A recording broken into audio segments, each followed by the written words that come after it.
Kak Cika. Halo adik-adik semuanya, kita ketemu lagi di minggu ini. Nah adik-adik, kita mau memuji Tuhan lagi nih. Tapi mana nih yang siap untuk memuji Tuhan? Yuk kita bangkit berdiri sama-sama, kita mau memuji Tuhan. Yuk, yuk, yuk.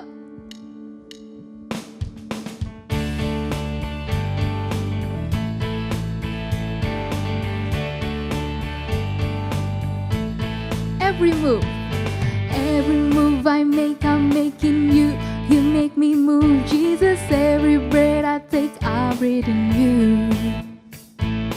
Every step I take in you. You are my way, Jesus. Every breath I take, I breathe in you. Waves of mercy, waves of praise. Everywhere I look, I see captured me. Oh my God, this love, how can it be? Na na na na na na na na na na na na na na na na na na na. Every move I make, I'm making you. You make me move, Jesus. Every breath I take, I breathe in you. Every step I take in you. You are my way, Jesus. Every breath I take, I breathe in you. Waves of mercy, waves of praise. Everywhere I look, I see your face. Your love has captured me. Oh my God, this love, how can it be? Waves of mercy, waves of praise. Everywhere I look, I see your face. Your love has captured me. Oh my God, this love, how can it be? Na na na na na na na na na na na na na na na na na na na na. Tepuk tangan yuk.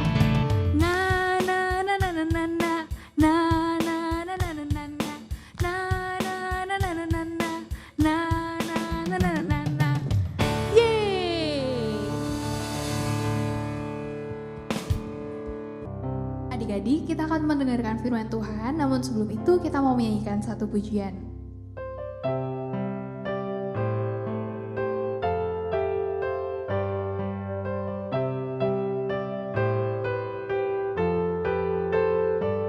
Siapa yang berpegang pada sabda Tuhan dan setia mematuhinya,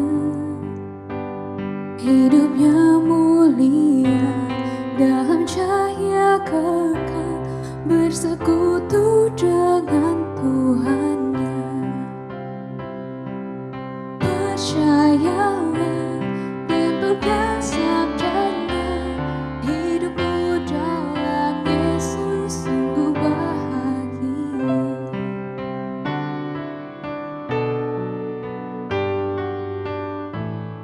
Siapa yang berpegang pada sabda Tuhan dan setia mematuhinya, hidupnya mulia dalam cahaya kekal, bersekutu dengan Tuhannya. Percayalah dan pegang sabdanya, hidupmu dalam Yesus sungguh bahagia. Trust and obey, for there's no other way to be happy in Jesus but to trust and obey. Trust and obey, for there's no other way to be happy in Jesus but to trust and obey.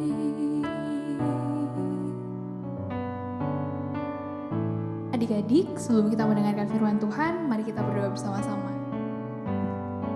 Terima kasih Tuhan buat kesempatan ini, kami mau mendengarkan firman-Mu Tuhan. Ajar kami untuk dapat duduk diam, mendengarkan dan mengerti apa yang dikatakan, sehingga kami bisa menggunakan setiap firman yang kami dengar Tuhan. Kami selalu mengikuti Engkau dalam apa yang Kau ajarkan. Terima kasih Tuhan, Engkau baik, Engkau Allah yang luar biasa. Dalam nama Tuhan Yesus kami sudah berdoa. Amin. Adik-adik, karena kita mau mendengarkan firman Tuhan, yuk siapin dulu Alkitabnya. Mana nih Alkitabnya? Firman indah, firman ajaib, firman memberi hidup. Beautiful words, wonderful words of life. Selamat mendengarkan firman Tuhan. Momo, Hai Pa. Papa mau pergi, mau beliin Momo makanan. Wah, asik. Momo tahu nggak Papa mau beli apa? Apa Pa? Papa mau beli pizza. Wah, pizza. Mau? Aku suka. Oke, tapi Momo harus janji dulu. Ya. Itu snack, ciki, sama Cheetos yang ada di lemari tidak boleh dimakan. Oke Papa. Apa? Tidak boleh dimakan. Oke Papa. Janji? Janji. Oke. Janji. Papa pergi dulu ya. Iya. Dadah. Dadah. Wah, tapi aku lapar. Aku pengen makan. Gimana ya? Makan nggak ya? Makan sedikit aja. Papa pasti nggak tahu.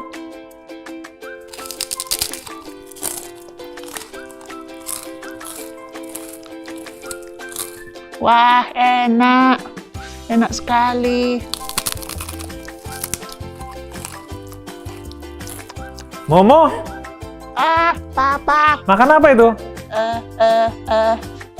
Makan snack ya? Iya, Pak. Tadi Papa bilang apa? Sedikit aja kok. Loh, ini kok habis semua 3 bungkusnya. Loh, Aku lapar. sekarang kan berarti sudah nggak bisa makan pizza yang Papa beli. Wah, iya Pak, aku kenyang. Tenggorokanku juga sakit. Nggak boleh ya lain kali kayak gitu. Maaf Pak. Nah, adik-adik, siapa yang pernah seperti Momo di cerita yang tadi? Siapa? Pasti beberapa adik-adik pernah kan? Nah, hari ini kita akan mendengarkan cerita yang sama kayak cerita Momo, tapi dari Alkitab. Nah, sebelumnya, ayo adik-adik siapkan Alkitab kalian. Kita baca kisah kita hari ini dari 1 Samuel pasal 13 ayat 1-14. Namun, kita baca dari ayat 8-14 aja ya. 1 Samuel pasal 13 ayat 8. Ia menunggu 7 hari lamanya sampai waktu yang ditentukan Samuel. Tetapi ketika Samuel tidak datang ke Gilgal, mulailah rakyat itu berserak-serak meninggalkan dia.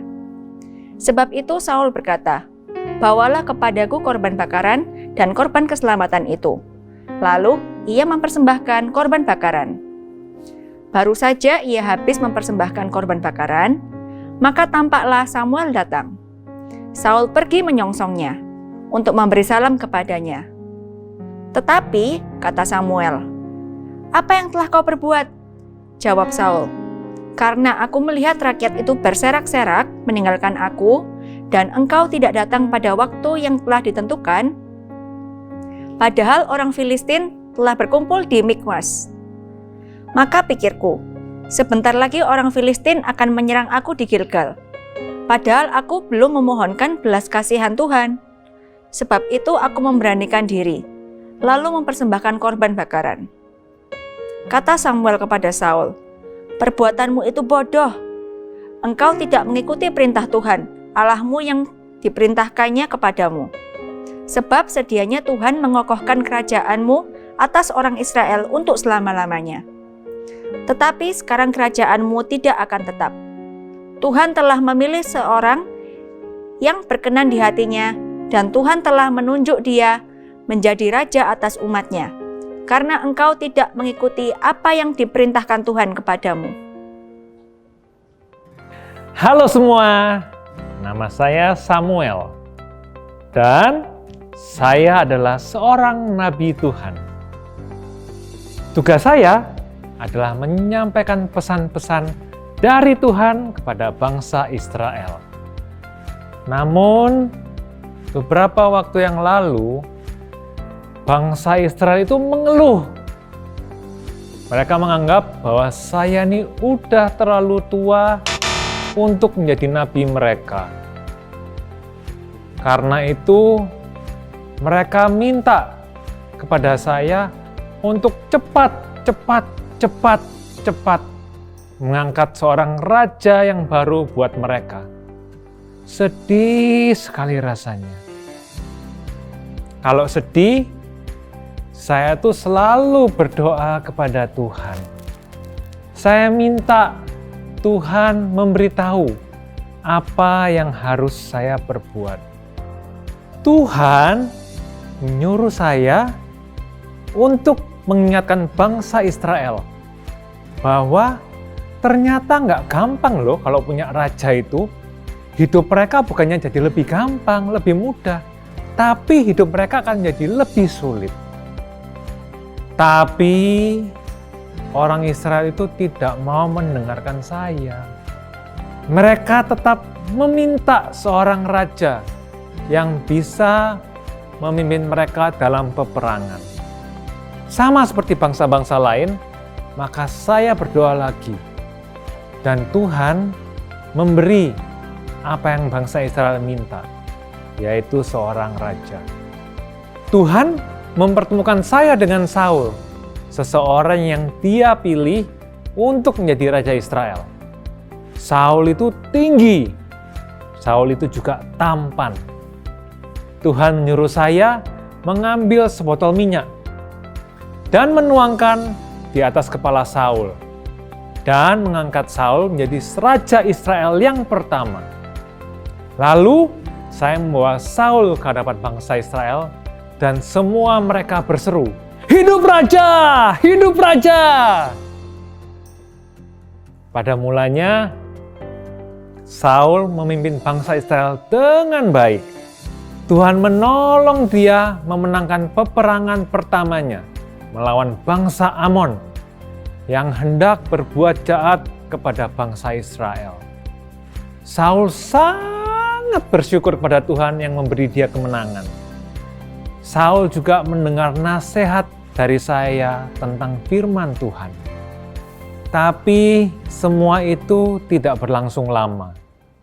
Setelah beberapa tahun dilewatin, Saul berubah.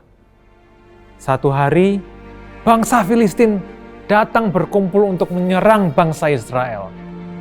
Mereka punya ribuan tentara, punya ribuan kereta perang, dan pasukan berkuda. Tentara Saul menjadi takut, sampai-sampai mereka bersembunyi di gua-gua, di dalam sumur, dan juga mereka membuat lubang di dalam tanah. Wah, sedih sekali. Mereka lupa bahwa ada Tuhan yang bisa menolong mereka. Saul meminta saya untuk berdoa dan mempersembahkan korban kepada Tuhan sebelum Saul berperang agar Tuhan memberkati dia. Saya memberitahu Raja Saul untuk menunggu 7 hari dan saya akan datang. Sesuai dengan firman Tuhan Allah, inilah tugas saya. Hanya imam yang boleh mempersembahkan korban kepada Allah. Saul menunggu 7 hari. Tapi dia menjadi tidak sabar. Dia melihat tentaranya banyak yang pergi meninggalkan dia. Saul menjadi ketakutan. Karena itu dia memutuskan untuk menyalakan api dan mempersembahkan korban bagi Allah sendiri tanpa melalui saya. Ketika dia selesai, saya datang. Saul berlari menemui saya dan memberi salam kepada saya. Saya marah kepada Saul. Kenapa Saul tidak mau mentaati perintah Tuhan? Saya kecewa Saya sedih atas semua perbuatan yang Saul tunjukkan bahwa dia tidak percaya kepada Allah yang berkuasa untuk menolong dia. Saul dengan bodoh memilih untuk tidak taat dan dia tidak bertobat dari dosanya. Bahkan Saul terus-menerus tidak taat kepada Allah, sehingga Tuhan memutuskan bahwa dia tidak bisa lagi menjadi raja atas bangsa Israel. Meskipun Saul tidak taat kepada Allah, kakak ingin bercerita tentang seseorang yang menaati Allah secara sempurna. Dia ini tidak pernah berbuat dosa loh, dan dia selalu melakukan semua perintah Allah yang diperintahkan kepadanya. Dia bahkan taat ketika menghadapi hal yang sangat sulit dalam hidupnya. Dengar apa yang dikatakan Alkitab mengenai dia. Filipi 2 ayat 8. Ia telah merendahkan dirinya dan taat sampai mati, bahkan sampai mati di kayu salib. Adik-adik tahu nggak siapakah dia ini? Benar, dia adalah Yesus. Yesus mempercayai dan mentaati Allah dengan sempurna.